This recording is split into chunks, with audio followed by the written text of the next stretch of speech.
இதுல அந்த அறிவிப்புல சேர்த்து சொல்லுகின்றார்கள், அந்த பனு கல்ப் என்ற கூட்டத்தாருடைய ஆடுகளிலே எத்தனை முடிகள் இருக்கனோ அத்தனை முடிகளுக்கு உம்முடைய உம்மத்தில பாவங்கள் மன்னிக்கப்படும் என்பதாக சொன்னார்கள் என்றும் அறிவிக்கின்றார்கள். சரி, இதெல்லாம் அந்த இரவுடைய சிறப்பு சொல்லி காட்டக்கூடியதாக அமைந்திருக்கு. இது மூணாவது இந்த தன்மை. நான்காவதாக அல்லாஹ் தஆலாவுடைய மக்ஃபிரத், பாவ மன்னிப்பு. அதான் முதல்ல சொன்னோம், அது திரும்பி சொல். பாவ மன்னிப்பு கிடைக்கும், கண்டிப்பா அல்லாஹ்ட்ட கேட்டா மன்னிப்பு கிடைக்கும். ஆனால் மன்னிப்பு தேடுவதற்கு சில நிபந்தனைகள் இருக்கின்றன. முதல்ல சொல்லியிருக்கலாம், மக்ஃபிரத் இஸ்திக்ஃபார் என்பது வேறு, தௌபா என்பது வேறு. இஸ்திக்ஃபார் என்று சொன்னால் அல்லாஹ்விடத்தில் மன்னிப்பு தேடுவது. அஸ்தக்ஃபிருல்லாஹ், அல்லாஹ்விடத்தில் நான் என்னுடைய பாவங்களுக்கு மன்னிப்பு தேடுகின்றேன். அஸ்தக்ஃபிருல்லாஹல் அலியல் அலீம், மகத்தான உயர்வான அல்லாஹ்விடத்தில் பாவ மன்னிப்பு தேடுகின்றேன். அஸ்தக்ஃபிருல்லாஹல் அலியல் அலீம் அல்லதி லா இலாஹ இல்லாஹு, வணக்கத்திற்குரியவன் அவனை தவிர வேறு எவருமே இல்லையே, அப்படிப்பட்ட அல்லாஹ்விடத்தில் நான் மன்னிப்பு தேடுகிறேன். எப்படிலாம் சொல்லக்கூடிய வாசகம்.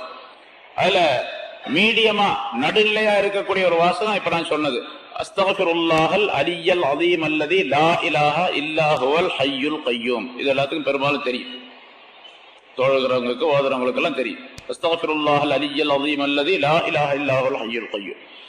இந்த இஸ்திக்ஃபார், இந்த வாசகத்தை தன்னுடைய பாவம் மன்னிக்கப்பட வேண்டும், இனிமேல் பாவம் செய்ய மாட்டேன் என்ற நிய்யத்திலே ஒரு மனிதன் பாவ மன்னிப்பு இப்படி சொல்லி தேடுவாரேயானால் அவருடைய பாவங்கள் உலகத்தில் உள்ள மணல் அளவுக்கு இருந்தாலும் மன்னிக்கப்படும். மணல் எத்தனை இருக்கும், என்னவெல்லாம் முடியாது இல்ல, அவ்வளோ. இங்க இருக்கிற மணலே என்ன முடியாது, உலகத்தில் இருக்கிற மணல் இருக்கும். அந்த மணல ஒன்னொன்னா என்னலாம், அந்த அளவுக்கு பாவம் இருந்தாலும் சரி, உலகத்தில் உள்ள மரங்களில் உள்ள இலைகளின் அளவுக்கு பாவங்கள் இருந்தாலும் சரி அப்படின்னு சொல்றாங்க ரசூலுல்லாஹி ஸல்லல்லாஹு அலைஹி வஸல்லம். மரத்தை ஒரு மரத்தில் உள்ள இலையை வெண்ண முடியாது, உலகத்தில் உள்ள எல்லா மரத்திலையும் சேர்த்து எவ்வளவு இலை இருக்கும், அந்த அளவுக்கு பாவங்கள் இருந்தாலும் மன்னிக்கப்பட்டு விடும். இது எந்த பாவம் கேட்டா சின்ன சின்ன பாவங்கள். பெரும் பாவம் அப்படின்னு இருக்கு பாருங்க, பெரும்பாவம் ஒரு ஹதீஸ்ல 7, இன்னொரு ஹதீஸ்ல 9, இன்னொரு ஹதீஸ்ல 11, இன்னொரு ஹதீஸ்ல 70, இன்னொரு ஹதீஸ்ல இப்படி நிறைய இருக்குது. 7லிருந்து 700 வரைக்கும் இருக்குது பெரும்பாவம். அது பெரும்பாவம் அப்படிங்கிறது அசல்ல பெரும்பாவமா இருக்கிறது அல்லாஹ்வுக்கு இணை வைப்பது. அது நம்ம இல்ல இப்ப, அப்படி அதை விட்டுருங்க. அதுக்கு அடுத்ததாக மது அருந்துவது, நிரந்தரமாக மது அருந்தி கொண்டிருப்பது, விபச்சாரம் செய்வது, வட்டி வாங்குவது, பெற்றோரை மனவேதனைப்படுத்துவது, தாயையும் தந்தையையும் மனவேதனைப்படுத்துவது, இப்படிலாம் நிறைய வரும். இதுல இதெல்லாம் பெரும்பாவங்கள். போர்க்களத்தை விட்டு புறமுதுகிட்டு ஓடுவது, எப்படி இந்த மாதிரி பாவங்கள் நிறைய இருக்கு. இதெல்லாம் அப்ப பெரும் பாவங்கள் எது என்று நாம் தெரிந்து கொள்ள வேண்டும். ஒவ்வொரு முஸ்லிமான மனிதரும் பெரிய பெரிய பாவங்கள் எவை, சின்ன சின்ன பாவங்கள் எவை அப்படின்னு பட்டியலை தெரிஞ்சுக்கணும். அப்பதான் தௌபா இஸ்திக்ஃபார் செய்வதற்கு நம்மால முடியும், செய்ய முடியும், செய்யணும். அப்ப தௌபா செய்யறது அப்படிங்கிறது, பெரும்பாவங்கள் செஞ்சிருந்தா தௌபா செய்யறது. தௌபானா என்ன, எந்த பாவத்தை செஞ்சுக்கிட்டு இருக்கிறா அந்த பாவத்தை விட்டுறணும், செய்யவே கூடாது. பாவத்தை செய்து விட்டோம் என்று கவலை வர வேண்டும், 2வது. 3வது, இனிமேல் மௌத்து வரைக்கும் பாவத்தை செய்யவே மாட்டேன் என்று உறுதி வர வேண்டும். இந்த 3 நிபந்தனைகளோடு அல்லாஹ்விடத்தில் கையேந்தனா அல்லாஹ் தௌபாவை ஏற்றுக்கொள்வான். எவ்வளவு பெரிய பாவமா இருந்தாலும் மன்னிச்சிருவான். நிறைய சம்பவங்கள்லாம் நிறைய சொல்லப்பட்டிருக்குது. எவ்வளவு பெரிய பாவங்களா இருந்தாலும் சரி, ஒருத்தர் 99 கொலை செஞ்சிட்டாரு. ரசூலுல்லாஹி ஸல்லல்லாஹு அலைஹி வஸல்லம் சொல்றாங்க, பனி இஸ்ரவேலர்கள்ல 99 கொலை செஞ்சாரு. அவர் கடைசியில் அல்லாஹ்வுடைய பயம் வந்துருச்சு.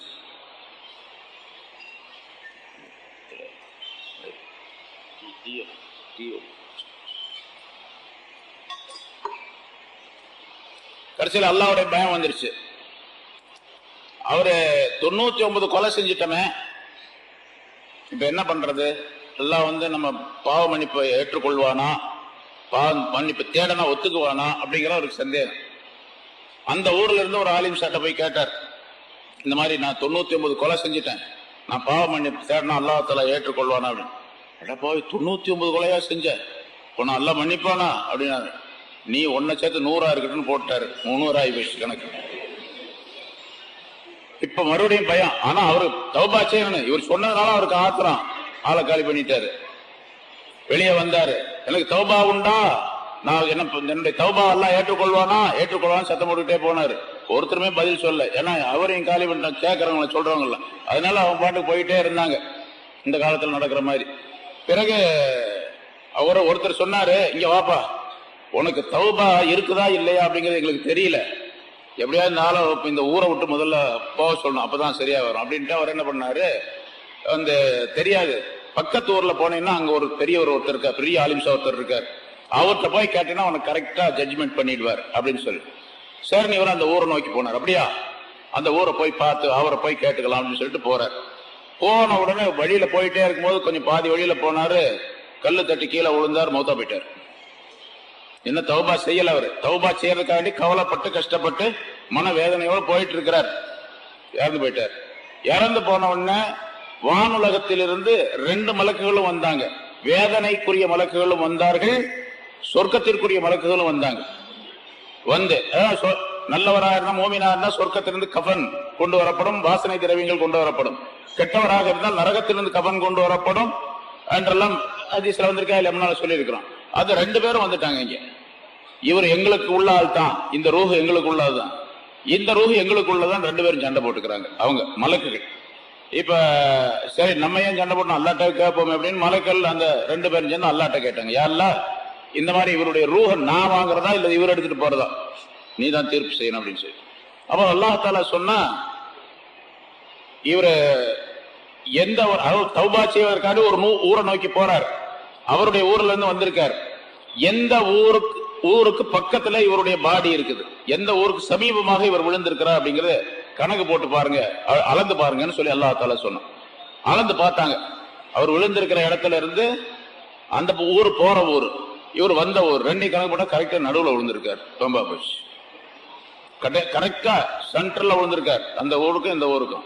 ஆனால் அந்த எந்த ஊருக்கு போறாரோ தௌபாவை தேடி அந்த ஊரின் பக்கம் இவருடைய உடல்ல ஒரு ஜான் அதிகமா அந்த பக்கம் கிடக்குது, ஒரு ஜான் இந்த பக்கம் கம்மியா இருக்குது. உடல் 2 சென்டர் ஒரு கோடு போட்டா 2லயும் அந்த கோட்ல இந்த பக்கம் கொஞ்சம் அந்த பக்கம் கொஞ்சம் கிடக்குது, ஆனா அந்த பக்கம் ஒரு ஜான் அதிகமா இருக்குது. யாரெல்லாம் இந்த மாதிரி அந்த பக்கம் ஒரு ஜான் மட்டும்தான் அதிகமா இருக்கா, நான் நடுவுல கிடக்கிறார் அப்படின்னு சொல்லி மலக்குகள் சொன்னாங்க. எந்த பக்கம் அதிகமா உடல் கிடக்குதோ அந்த ஊரை சேர்ந்தவர் தான், அதாவது அந்த ஊருடைய தீர்ப்பு தான் இவருக்கு, அவருக்கு தௌபா ஏற்றுக்கொள்ளப்பட்டது. அப்படி நான் அவருடைய தௌபாவை ஏற்றுக்கொண்டேன் அப்படின்னு சொல்லிட்டேன் அல்லாஹ். அப்ப எவ்வளவு பெரிய பாவமா இருந்தாலும் அல்லாஹ் தஆலா மன்னிச்சிடுவான், மனமுருகி அல்லாஹ் தஆலா இடத்துல கேட்கும்போது அது அவ்வளவு பெரிய சந்தோஷப்படுறான் அல்லாஹ் தஆலா. மன்னிப்பு தேடனா எவ்வளவு பெரிய சந்தோஷம். அதுக்கும் ஒரு சம்பவத்தை ரசூலுல்லாஹி ஸல்லல்லாஹு அலைஹி வஸல்லம் சொல்லுகின்றார்கள். ஒரு ஆள் பிரயாணம் போறார், நீண்ட பிரயாணம் போறார், தன்னுடைய குதிரையின் மீது ஏறி அந்த குதிரையில அவருக்கு வேண்டிய டிரெஸ், அவருக்கு வேண்டிய சாப்பாடு, எல்லா பொருள்களை எல்லாம் எடுத்து வச்சுக்கிட்டு போயிட்டு இருக்கிறார். நீண்ட தூரம் போனதுனால களைப்பு ஏற்பட்டு போய் கடைசியில் என்ன பண்றாரு, ஒரு இடத்துல இறங்கி ஒரு மரத்தடியில குதிரையை கட்டி வச்சுவிட்டு இவர் படுத்து தூங்கிடுறாரு. எந்திரிச்சு பாக்குறாரு, குதிரையும் காணா சோத்தையும் காணா, குதிரை போயிடுச்சு, அது பாட்டுக்கு எங்கேயோ போயிடுச்சு, யார் எடுத்துட்டு போனாங்கன்னு தெரியாது.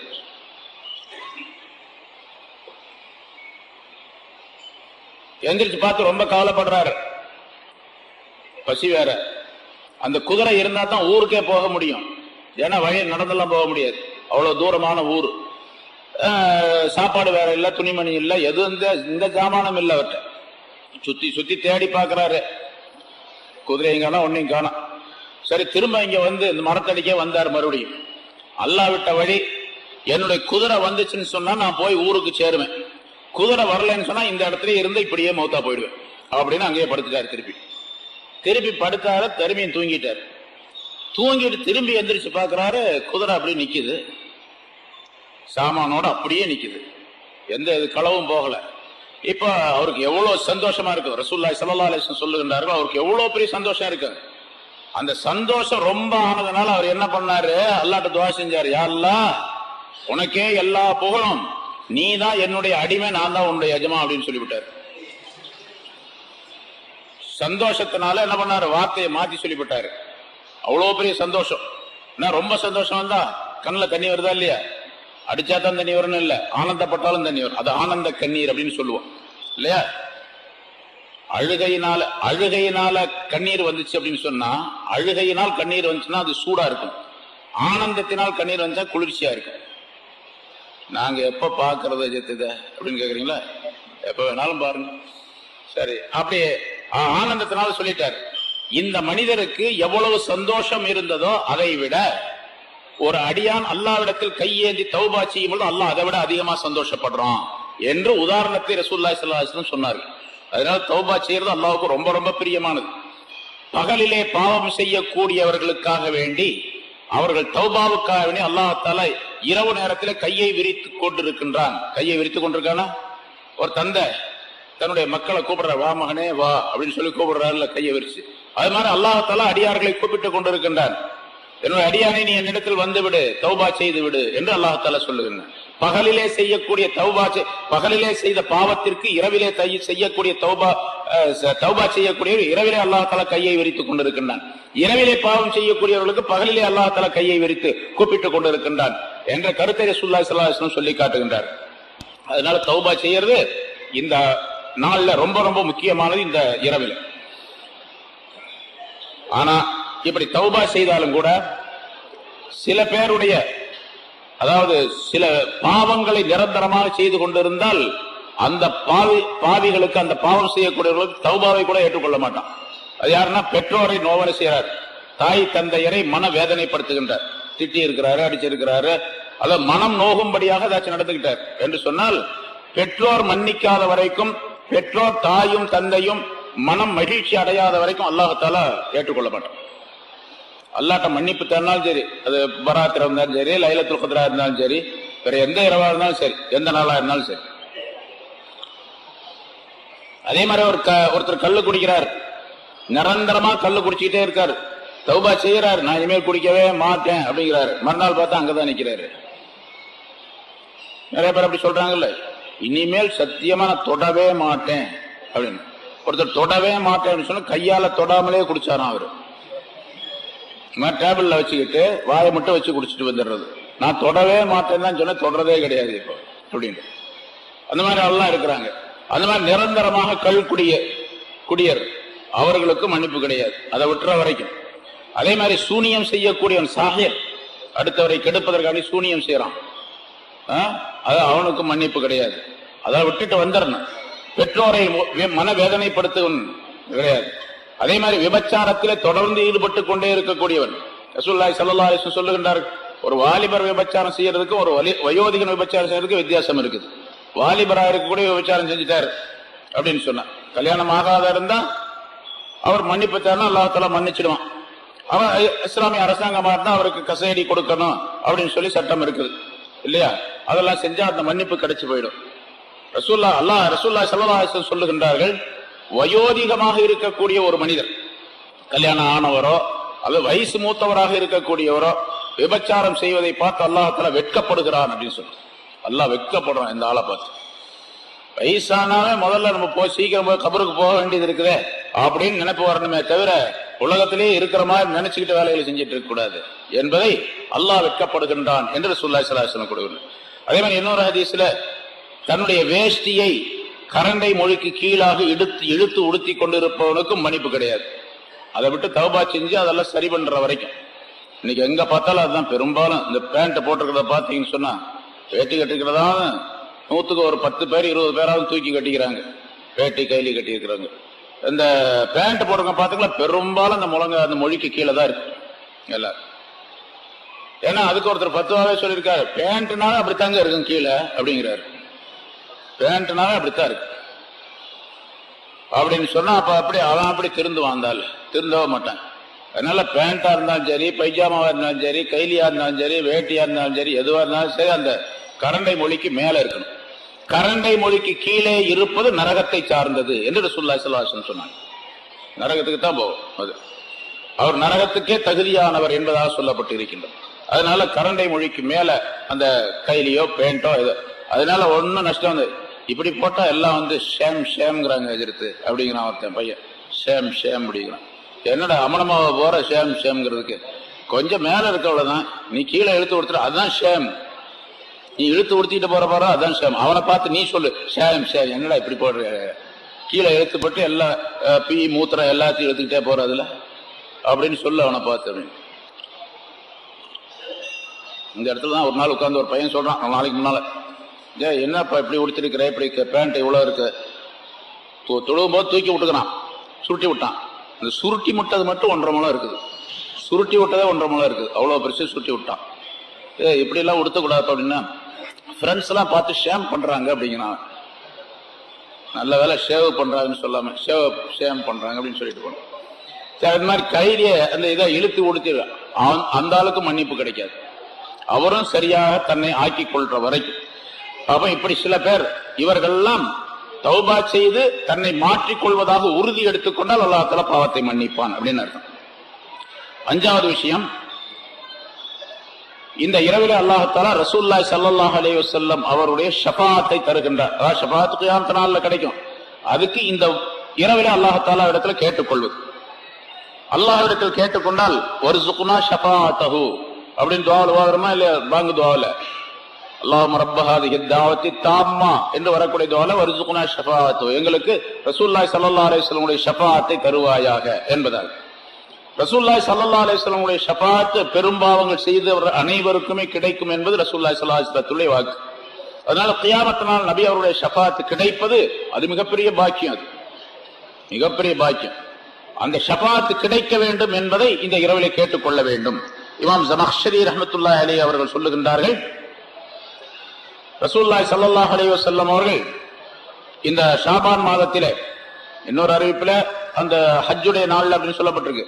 இந்த ஷாபான் மாதத்தின் இந்த அறிவிப்புல இந்த ஷாபான் மாதத்திலே 13வது நாள் இரவிலே அல்லாஹ் தஆலாவிடத்துல யா அல்லாஹ் என்னுடைய உம்மத்தினர் அனைவருக்கும் பாவத்தை நீ மன்னித்து விட வேண்டும் என்று கேட்டார்கள். 3இல் 1 பகுதியினருக்கு மன்னிப்பை நான் வழங்குகின்றேன் என்று அல்லாஹ் தஆலா வாக்களித்தான். ரசூலுல்லாஹி ஸல்லல்லாஹு அலைஹி வஸல்லம் 14வது இரவு அன்றும் கேட்டார்கள். இன்னொரு 3இல் 1 பங்கினருக்கு அல்லாஹ் தஆலா வாக்களித்தான், சொன்னான், அவன் கொடுத்தான். இந்த 15வது நாள் இரவும் கேட்டார்கள். சரி, உங்கள் உம்மத்தினர் அனைவருக்குமே நான் மன்னிப்பளித்து விட்டேன் என்று அல்லாஹ் தஆலா சொன்னான் என்று இமாம் ஸமக்ஷரி ரஹ்மத்துல்லாஹி அலைஹி அவர்கள் சொல்லுகின்றார்கள். எல்லாருக்குமே நான் மன்னிப்பளித்து விட்டேன்.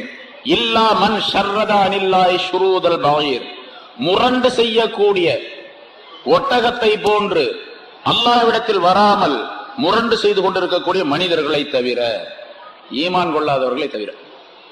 அவங்களுக்கெல்லாம் கிடைக்காது. முரண்டு செய்யறதுன்னு சொன்னா ஈமான் கொள்ள முடியாது, அல்லாஹ்வை நம்ப முடியாது அப்படின்னு சொல்லிட்டு முரண்டு பண்ணிட்டு இருக்கிறான், விதண்டாவாதம் பண்ணிட்டு இருக்கிறான், அதுவும் அல்லாஹ்வுடைய சட்டங்களை நிராகரிச்சுக்கிட்டு இருக்கிறான். அந்த மாதிரி மனிதர்களுக்கே தவிர மற்ற எல்லாருக்கும் மன்னிக்கப்படும் என்று ரசூலுல்லாஹி ஸல்லல்லாஹு அலைஹி வஸல்லம் சொன்னதாக குறிப்பிடுகின்றார்கள். நம்ம அங்க இன்னொரு விஷயத்தையும் சிந்திக்க வேண்டும்.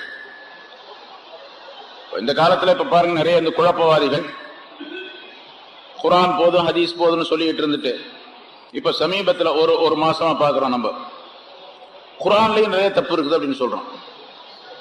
ஹதீஸ்ல தப்பு இருக்குன்னு சொல்லிட்டு சொன்னால் குர்ஆன்லயும் தப்பு இருக்குது அப்படின்னு சொல்ல துணிஞ்சிருக்கிறான். ஆனா டைரக்டா சொல்லாம கொஞ்சம் அதை இன்டைரக்ட் மறைமுகமாக சில விஷயங்களை சொல்ல. குர்ஆன்ல இப்ப உதாரணமாக இப்ப நம்ம குர்ஆன் ஓதுறோம், அதுல ஆயத்துகளுடைய தொடர்ல நீங்க பாத்தீங்கன்னு சொன்னா அந்த ஆயத்துகள் எழுதப்பட்டிருக்கக்கூடிய அமைப்புல சில இடங்கள்ல இலக்கண முறை என்னவோ அதுக்கு மாற்றமாக சில இடங்கள்ல இருக்கும். அதுல அலிஃப் சேர்த்து எழுதப்பட வேண்டிய இடத்துல அலிஃப் இல்லாமல் இருக்கும், அலிஃப் தேவையில்லை என்ற இடத்துல அலிஃப் இருக்கும். அது எப்படி ஏன் எழுதப்பட்டது அப்படின்னு கேட்டா, ஆரம்பத்துல ஹஜ்ரத் உஸ்மான் ரலியல்லாஹு தஆலா அன்ஹு அவர்கள் குர்ஆன் ரசூலுல்லாஹி ஸல்லல்லாஹு அலைஹி வஸல்லம் காலத்துல குர்ஆன் கிடையாது, இந்த மாதிரி குர்ஆன் கிடையாது. ரசூலுல்லாஹி ஸல்லல்லாஹு அலைஹி வஸல்லம் அவர்களுக்கு வஹி வந்தது, ஆயத்துகள் வந்தது, விளக்கம் சொல்லிட்டு இருந்தாங்க. சஹாபாக்கள்கிட்ட சொல்லுவாங்க, அவங்க சில பேர் எழுதி வச்சிருந்தாங்க, அவங்க எடுத்து பத்திரப்படுத்தி வச்சிருந்தாங்க, அவ்வளவுதான். ஆனா ஒரே ஒருவரிடத்திலேயே எல்லா குர்ஆனுடைய முழுசும் கிடையாது. இவரிடத்துல கொஞ்சம் இருக்கு, அவரிடத்துல கொஞ்சம் இருக்கு. இவரிடத்துல இருக்கிறது இருக்கு, அவருக்கு எல்லாம் சேர்ந்து பார்க்கும்போது இந்த 30 ஜுஸ் உள்ள அந்த குர்ஆன் கிடைக்கும். பல பேர் பாடமாக்கி வச்சிருந்தாங்க, மனனம் செய்து வச்சிருந்தாங்க, ஹிஃப்ஸ் செய்து வச்சிருந்தாங்க. ரசூலுல்லாஹி ஸல்லல்லாஹு அலைஹி வஸல்லம் இந்த நிலையில குர்ஆன் முடிச்சாங்க, வாழ்க்கை முடிஞ்சு போயிட்டாங்க உலகத்தை விட்டு. அபூபக்கர் சித்திக் ரலியல்லாஹு தஆலாவுடைய காலத்துல யமன் நாட்டுல யமாமா என்ற ஊர்ல ஒரு போர் நடந்தது. அந்த போர்ல இந்த குர்ஆனை மனனம் செய்திருந்த ஹாஃபிஸ்கள் 70 பேர் ஷஹீதாக்கப்பட்டு விட்டார்கள். நிறைய ஷஹீது, அதுல 70 பேர் குர்ராக்கள், குர்ரா என்பதா காரிகள் என்பதாக சொல்லப்படும், அவங்க மௌத்தாயிட்டாங்க. இப்ப ஹஜரத் உமர் ரலியல்லாஹு தஆலா அவர்கள் பார்த்தாங்க, ரொம்ப கவலையாகி போச்சு அவங்களுக்கு. இப்படியே போர் நடந்துகிட்டே இருக்கு, தினந்தோறும் போர் நடக்கும். அந்த போர்ல இந்த குர்ஆனை மனனம் செய்திருந்த ஹாஃபில்கள் எல்லாம் மௌத்தா போயிட்டா அப்ப குர்ஆனே இல்லாம போயிடுமே அப்படின்னு பயந்து கலீஃபாவாக இருந்த ஆட்சியில் இருந்த ஹஜ்ரத் அபூபக்கர் சித்திக் ரலியல்லாஹு தஆலா அவர்களிடத்துல சொன்னாங்க, நீங்க இந்த குர்ஆனை யார் யார் இடத்துல இருக்குதோ அவங்க எல்லாம் ஒன்று சேர்த்து கொண்டு வந்து கொடுக்கறதுக்காண்டி ஒரு கட்டளை இடுங்கள் அப்படின்னு சொல்லிட்டு அதற்கு அபூபக்கர் சித்திக் ரலியல்லாஹு சொன்னாங்க, ரசூலுல்லாஹி ஸல்லல்லாஹு அலைஹி வஸல்லம் அவர்களே அந்த வேலையை செய்யல. குர்ஆனை ஒன்றுபடுத்தக்கூடிய வேலை ரசூலுல்லாஹ் செய்யல. ரசூலுல்லாஹ் செய்யாத வேலையை நான் எப்படி செய்யறது? ரசூலுல்லாஹ் செய்யாத வேலையை செஞ்சா அதுக்கு பேர் பித்அத்னு சொல்றது. அதை எப்படி நான் செய்ய முடியும் அப்படின்னு அவர் கேட்டார். உமர் ரலியல்லாஹு இல்ல இல்ல நீங்க செஞ்சுதான் ஆகணும், இல்லாட்டி குர்ஆன் இல்லாம போயிடும் அப்படின்னு சொன்னாங்க. அப்ப இவங்க சொல்ல அவங்க மாட்டேங்க. அப்புறம் திரும்ப திரும்ப திரும்ப சொல்ல சொல்ல அவருக்கு மனசுல பதிஞ்சு போச்சு. சரி நீங்க சொல்றது ரைட் தான் அப்படின்னு. சரி இந்த குர்ஆன் பல பேர்கிட்ட இருக்குது, ஆனா அவங்க யாருமே மதீனால எல்லாரும் ஒன்னா இல்ல, எங்கெங்கயோ இருக்கிறாங்க அவங்க. இப்ப அவங்கள்ட்ட போய் எப்படி குர்ஆனை சேகரிக்கிறது, யார் அந்த பொறுப்பை எடுத்துக்கிறது? அது பெரிய பொறுப்பாச்சு. சரி காத்திபுல் வஹியை எழுதியவர்களே, வஹியை ரசூலுல்லாஹி ஸல்லல்லாஹு அலைஹி வஸல்லம் அவர்களுக்கு வந்த வஹியை எழுதியவர்களே ரொம்ப சின்ன வயசா உள்ளவர் ஸைத் இப்னு சாபித் ரலியல்லாஹு தஆலா என்ற சார் அவர் இருக்கார். அவரை கூப்பிட்டு விட்டு அவருக்கு அந்த பொறுப்பை ஒப்படைப்போம். அதே மாதிரி கூப்பிட்டு அனுப்புனாங்க. அவர் வந்தாரு, அவர்கிட்ட சொன்னாங்க ரெண்டு பேரும் சேர்ந்து, அபூபக்கர் உமர் ரலியல்லாஹு தஆலா ரெண்டு பேரும் சேர்ந்து சொன்னாங்க. அவர் சொன்னாரு, இவ்வளவு பெரிய பொறுப்பு நான் எப்படி செய்யறது, ரசூலுல்லாஹ் சொல்லாத எப்படி நான் செய்யறது? இவங்க ரெண்டு பேரும் சேர்ந்து அவரை வலியுறுத்தினாங்க, வற்புறுத்தினாங்க. இப்ப இல்ல செஞ்சுதான் ஆகணும், இல்லன்னு சொன்னா குர்ஆன் இல்லாம போயிடும். திரும்ப திரும்ப இவங்க ரெண்டு பேரும் சொன்னோம்னா அவருக்கும் மனசுல அது நிம்மதி ஆயிடுச்சு. என்னுடைய நெஞ்சத்தையும் அல்லாஹ் தஆலா விரிவாக்கி கொடுத்தான் குர்ஆனை ஒன்று சேர்க்க வேண்டும் என்று. அதுக்கு பேரு ஜம்உல் குர்ஆன், குர்ஆனை ஒன்று சேர்க்கக்கூடிய நிகழ்ச்சி செஞ்சாங்க. இப்ப குர்ஆனை ஒன்று சேர்த்தது யாரு? ஹஜ்ரத் அபூபக்கர் சித்திக், உமர் ரலியல்லாஹு தஆலா ரெண்டு பேரும் சேர்ந்து ஆலோசனை பண்ணி ஸைத் இப்னு சாபித் ரலியல்லாஹு தஆலா அவரிடத்துல சொல்லி, அவர் போய் எல்லாரிடத்துல கலெக்ஷன் பண்ணி எந்தெந்த ஆயத்து யார்ட்ட இருக்கு எல்லாம் எழுதி எழுதி எழுதி எப்படி ரசூலுல்லாஹி ஸல்லல்லாஹு அலைஹி வஸல்லம் தர்த்தீபா சொல்லி இருந்தாங்களோ இப்ப எப்படி குர்ஆன் இருக்கோ அந்த மாதிரி எழுதி கொண்டு வந்து ஒரு தொகுப்பு. அவர் சொல்றாரு, ரொம்ப பெரிய பாரமான வேலை எனக்கு கொடுத்துட்டாங்க. எவ்வளவு பெரிய பாரமான வேலைன்னு கேட்டா, இந்த மலை இருக்குது பாருங்க, பக்கத்துல ஒரு மலை, பெரிய ஹில் ஒரு மலை இருக்கு. இந்த மலையை பேத்து எடுத்து கொண்டு வந்து இந்த பக்கம் போட சொல்லி இருந்தாலும் எனக்கு லேசா இருக்கும். இந்த குர்ஆனை சேர்க்க சொன்னது அவ்வளவு பெரிய பாரமான வேலை அப்படின்னு. பேத்து எடுக்கிறது அப்படியே தூக்கிட்டு வருதுன்னு அர்த்தம் இல்ல, கொஞ்சம் கொஞ்சமா வெட்டி இந்த பக்கம் கொண்டாந்து போட சொன்னீங்க, அது லேஸ். எனக்கு இந்த மலையை கொஞ்சம் கொஞ்சமா பேத்து எடுத்து இந்த பக்கம் கொண்டாந்து போட சொன்னீங்கன்னு வச்சுங்க, அது லேஸ். இந்த குர்ஆனை ஒண்ணு சேர்க்க சொல்றது அவ்வளவு கஷ்டமான வேலை அப்படின்னு. அதே மாதிரி செஞ்சு முடிச்சாங்கன்னு வச்சுங்களேன். இப்ப சில பேர் சொல்றாங்க, இப்ப இந்த குழப்பவாதிகள் சொல்லிட்டு இருக்கிறாங்க, குர்ஆன் போதும் ஹதீஸ் போதுங்கிறாங்க, சஹாபாக்கள்லாம் தேவையில்லை. இந்த மாசம் ஒரு பத்திரிகையில் அவருடைய பத்திரிகையில் எழுதியிருக்காரு, சஹாபாக்கள் எல்லாம் நம்பிக்கைக்குரியவர்கள் அல்ல, சஹாபாக்களும் பாவம் செய்தவர்கள் தான், குற்றங்கள் செய்தவர்களுக்கு அவருடைய வாக்கெல்லாம் நம்பிக்கை கிடையாது, அவங்க சொல்றதை எடுத்துக்கொள்ள வேண்டிய அவசியம் இல்லை அப்படின்னு சொல்லி உமர் ரலியல்லாஹு தஆலா அவருடைய விஷயத்துல ஒரு கருத்தை சொல்றாரு, அபூபக்கருடைய விஷயத்துல இவங்கெல்லாம் பாவம் செய்தவர்கள், குற்றம் செய்தவர்கள். அபூபக்கர் உமர் எல்லாமே குற்றம் பாவங்கள் செஞ்சிருக்கிறாங்க. அதனால ஆதாரம் இருக்குது, புத்தகத்துல எழுதியிருக்காரு இந்த மாசம் உள்ளதுல. அதனால அபூபக்கர் உமரையோ நம்ப வேண்டிய அவசியம் இல்லை. குர்ஆன் நம்பணும், ஹதீஸை நம்பணும், சஹாபாக்கள் நம்பவே வேணாம். இப்ப குர்ஆன் ஹதீஸை நம்பணும் அப்படின்னு சொல்றாரு அந்த ஆளு. எவ்வளவு பெரிய முட்டாள்தனமான பேச்சு பாருங்க, பெரிய ஆச்சரியமா இருக்குது. எவ்வளவு பெரிய முட்டாளா, பெரிய அறிவாளின்னு சொல்றாங்க இதுக்கு. அவர் பெரிய ரொம்ப அறிவுபூர்வமா பேசுறாரு, அறிவில்லாம பேசிக்கிட்டு இருக்கிறான். இப்ப குர்ஆனை யாருங்க சேர்த்து வச்சது? ரசூலுல்லாஹ் கொடுத்தாங்க, அப்படியே கொண்டு வந்து வானத்திலிருந்து அப்படியே தௌராத் இன்ஜீல் மாதிரியா வந்துச்சு. ரசூலுல்லாஹ் ஹஜ்ரத் உமர் ரலியல்லாஹு அபூபக்கர் ரெண்டு பேரும் சேர்ந்து ஆலோசனை செஞ்சு ஸைத் இப்னு சாபித் ரலியல்லாஹு தஆலா அவர்கிட்ட இந்த பொறுப்பை ஒப்படைச்சு அவர் போய் எல்லாத்தையும் சேகரிச்சு கொண்டு வந்து ஒரு வருஷத்துக்குள்ள கொண்டு வந்து கொடுத்தாரு. அந்த ஸைத் இப்னு சாபித் ரலியல்லாஹு தஆலா அவங்க மேல நம்பிக்கை இல்லை. இவர் சொல்ற மாதிரி அவர் குற்றங்கள் செஞ்சவர், அவர் மேல நம்பிக்கை இல்லை. அப்ப குர்ஆனை எப்படி நம்ப முடியும்? சரி, அதே மாதிரி சஹாபாக்கள் தான் இந்த ஹதீஸ்கள்லாம் அறிவிச்சிருக்கிறாங்க. சஹாபாக்கள் அறிக்காம நேர ரசூலுல்லாஹ் அவங்களுக்கு வந்து சொன்னாங்க. புகாரில ஒரு ஹதீஸ் பதிவு செய்யப்பட்டிருக்கு, முஸ்லிம் ஷரீஃப்ல ஒரு ஹதீஸ் பதிவு செய்யப்பட்டிருக்கு. எல்லா கிதாபுகள்ல ஹதீஸ்கள்ல பதிவு செய்யப்பட்டு அங்க வைக்கப்பட்டிருக்கு, இப்ப இருக்குது. நேரம் அவருக்கு வந்து ரசூலுல்லாஹ் சொன்னாங்க. சஹாபாக்கள் மூலமா தான் அந்த ஹதீஸே வந்துச்சு. சஹாபாக்கள் எல்லாம் நம்பிக்கைக்குரியவர்கள் அல்லர் அப்படின்னு வச்சுக்கிட்டா இந்த ஹதீஸ் எப்படி நம்புறது? இப்ப நானே நம்பிக்கைக்குரிய ஆள் அல்ல, நான் நம்பிக்கைக்குரிய ஆள் அல்ல அப்படின்னு சொல்லும் போது நான் சொல்றதை எப்படி நீங்க நம்புவீங்க? அந்தால அவன் பெரிய டூப்பு, அதெல்லாம் நம்பவே முடியாது அப்படின்னு போயிடு. இப்ப சஹாபாக்கள் எல்லாம் டூப் அடிக்கிறாங்க அப்படின்னு சொன்னா அப்ப டூப் அடிச்ச அந்த மனிதர்கள் சொன்ன குர்ஆனையும் ஹதீஸையும் எப்படி நம்புறது? அஸ்ஸாபிகூனல் அவ்வலூன மினல் முஹாஜிரீன வல் அன்சாரி வல்லதீன தபஊஹும் பிஇஹ்சான் என்ற ஆயத்திலே நற்செயல்களின் மூலமாக அவர்களை பின்பற்றக்கூடியவர்கள் என்று சஹாபாக்களை பார்த்து அல்லாஹ் தஆலா சொல்லுகின்றான். மற்ற மனிதர்கள் எல்லாம் சஹாபாக்களை பின்பற்ற வேண்டும் என்று அல்லாஹ் தஆலா சொல்லுகின்றான். வஅல்ஸமஹும் கலிமத்தத் தக்வா வகானு அஹக்க பிஹா வஅஹ்லஹா. அல்லாஹ் தஆலா சஹாபாக்களுக்கு தக்வா என்ற கலிமாவை கட்டாயமாக்கி வைத்திருந்தான். தக்வா என்பது அவர்களுக்கு கட்டாயமாக இருந்தது. தக்வாவுக்கு உரியவர்களாக இருந்தார்கள் அவர்கள். வகானு அஹக்க பிஹா வஅஹ்லஹா, அதற்கு தகுதி படைத்தவர்களாக இருந்தார்கள். தக்வா என்பது எங்கே இருக்கின்றது உலகத்தில் என்று கேட்டால் சஹாபாக்களிடத்தில் இருந்தது. ரசூலுல்லாஹ்வுக்கு அடுத்ததாக சஹாபாக்கள் தான் தக்வா என்பது இருந்தது. தக்வா என்ற ஒரு உருவத்தை பார்க்க வேண்டும் என்று சொன்னால் அது சஹாபாக்களிடத்தில் தான் என்று அல்லாஹ் தஆலா அதிலே சொல்லி காட்டுகின்றார். லஹும் மக்ஃபிரத்தும் வ அஜ்ருன் அலீம். அந்த சஹாபாக்களை பற்றி வரிசையா சொல்லிட்டு வந்து லஹும் மக்ஃபிரத்தும் வ அஜ்ருன் அலீம், அந்த சஹாபாக்களுக்கு மன்னிப்பும் மகத்தான் நற்கூலியும் உண்டு, அதாவது சொர்க்கம் உண்டு என்று அல்லாஹ் தஆலா சொல்றான். அல்லாஹ் சொல்றான் அவர்களுக்கு மன்னிப்பு உண்டு, சொர்க்கம் உண்டு, தக்வாவுக்கு உரியவர்கள், அவர்கள் பின்பற்றப்பட தகுந்தவர்கள் என்றெல்லாம் அல்லாஹ் சொல்றான்.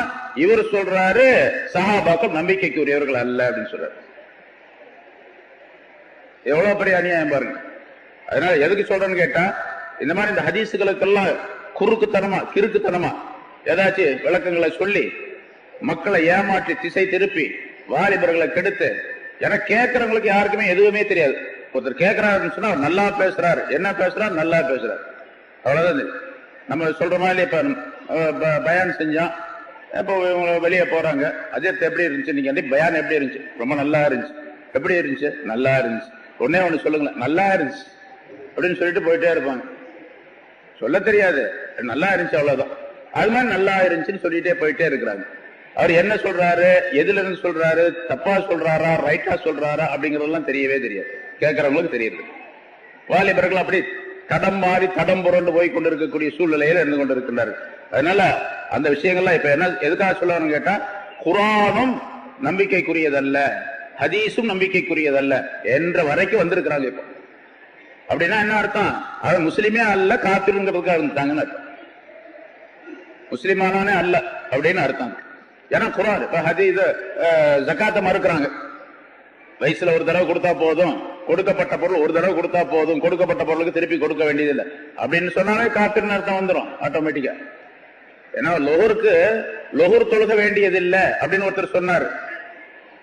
மீதி 4 நேரம் தொழுதா போதும், சுபு தொழுக வேண்டியதில்லை, லொஹர்ல இருந்து லொஹர் அஸ்ர் மக்ரிப் இஷா தொழுதா போதும், சுபு கொஞ்சம் கஷ்டமான வேலை, அதனால அந்த 2 ரக்காத்தை வந்து வஜா பண்ணி விட்டுடுவோம் அப்படின்னு சொல்லிட்டு சுபு தொழுக வேண்டியதில்லை அப்படின்னு சொல்லிட்டு சில ஆதாரங்களை காட்டுறாருன்னு வச்சுங்க. அப்ப அவரை என்ன சொல்லுவோம், காபிர்னு சொல்லுவோம். இன்னொருத்தர் சொல்றாரு சுபு அப்படி இல்ல, சுபு தொழுகணும் ஆனா 1 ரக்காத் தொழுதா போதும் அப்படின்றாரு. அவர் 2 தொழுக வேண்டியதுல 1 தொழுதா போதும். அவரும் அதே நிலைதான். 2 தொழுக வேண்டாம்னு சொல்றவரும் 1 தொழுதா போதும்னு சொல்ற 2 பேரும் ஒரே ஆள் தானே, ஒரே சட்டம் தான் 2 பேத்துக்கு.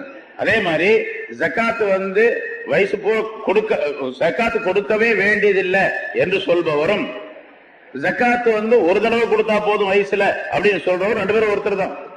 அதனால குழப்பங்கள் நிறைந்த இந்த சூழ்நிலையில இந்த மாதிரி இரவுகளை நாம் பயன்படுத்தி நம்முடைய பாவங்கள் மன்னிக்கப்படுவதற்கு, நேர் வழி பெறுவதற்கு, ஈமான் நிலைத்திருப்பதற்கு, ஈமான்ல சரியான உறுதியோடு வாழ்வதற்குரிய ஒரு வாய்ப்பை நாம் ஏற்படுத்திக் கொள்ள வேண்டும். அல்லாஹ் தஆலாவில் கேட்டுக்கொள்ள வேண்டும். அடுத்ததாக இந்த இரவில நாம் செய்ய வேண்டியது, நமக்கு மன்னிப்பு தேடுவதோடு நம்மில இறந்து விட்டவர்களுக்காக அவங்களுக்காக மன்னிப்பு தேட வேண்டும். இறந்து விட்டவர்களுக்கு மட்டுமல்ல, இருக்கக்கூடியவர்களுக்கும் சேர்த்து மன்னிப்பு தேட வேண்டும். நம்முடைய பெற்றோர்கள், உறவினர்கள், மற்றவர்களா இருக்கிறாங்க, அவங்களுக்கும் நாம் சார்பாக அவர்களுக்கு மன்னிப்பு கேட்க வேண்டும். அல்லாஹ் தஆலா இடத்தில் என்னுடைய பெற்றோருடைய குற்றங்களை மன்னித்து விடுவாயாக, பாவங்களை மன்னித்து விடுவாயாக, என்னுடைய உறவினர்கள், சொந்தக்காரர்கள், மற்றவர்கள் யார் யார் நமக்கு தெரிகின்றார்களோ அவர்களுக்கெல்லாம் மன்னிப்பு கேட்க வேண்டும். அது நல்லவர்களாக இருந்தாலும் சரி, கெட்டவர்களாக இருந்தாலும் சரி, எல்லாத்துக்கும் மன்னிப்பு கேட்க வேண்டும். குறிப்பாக இறந்து விட்டவர்களுக்காக வேண்டி மன்னிப்பு கேட்பது. அதுல ரசூலுல்லாஹி ஸல்லல்லாஹு அலைஹி வஸல்லம் அவர்கள் கபர்ல போய் துஆ கேட்டிருக்கிறாங்க, கபிரிஸ்தானுக்கு போய் என்ற காரணத்தினால் அங்கே சென்று துஆ கேட்பது முஸ்தஹப்பான காரியம், நல்ல காரியம் என்பதாக சொல்லப்பட்டிருக்கின்றது. ஏன்னா ஸல்லல்லாஹு அலைஹி வஸல்லம் அவர்கள் ஆயிஷா ரலியல்லாஹு தஆலா அன்ஹா அவர்கள் அறிவிக்கின்றார்கள், இந்த 15வது இரவிலே ஸல்லல்லாஹு அலைஹி வஸல்லம் அவர்கள் என்னிடத்துல வந்தார்கள், கொஞ்ச நேரம் படுத்தாங்க, அப்புறம் எந்திரிச்சு வெளியே போனாங்க. அடிக்கடி ஒவ்வொரு வருஷம் சொல்லப்பட்ட ஹதீஸ். எனக்கு சந்தேகம் வந்துச்சு, என்னுடைய அதாவது ஸல்லல்லாஹு அலைஹி வஸல்லம் அவருடைய மற்ற மனைவியருடைய வீட்டுக்கு போகிறாரு போல இருக்குது அப்படின்னு நினைச்சுக்கிட்டு நான் எந்திரிச்சு வெளியே போனேன்.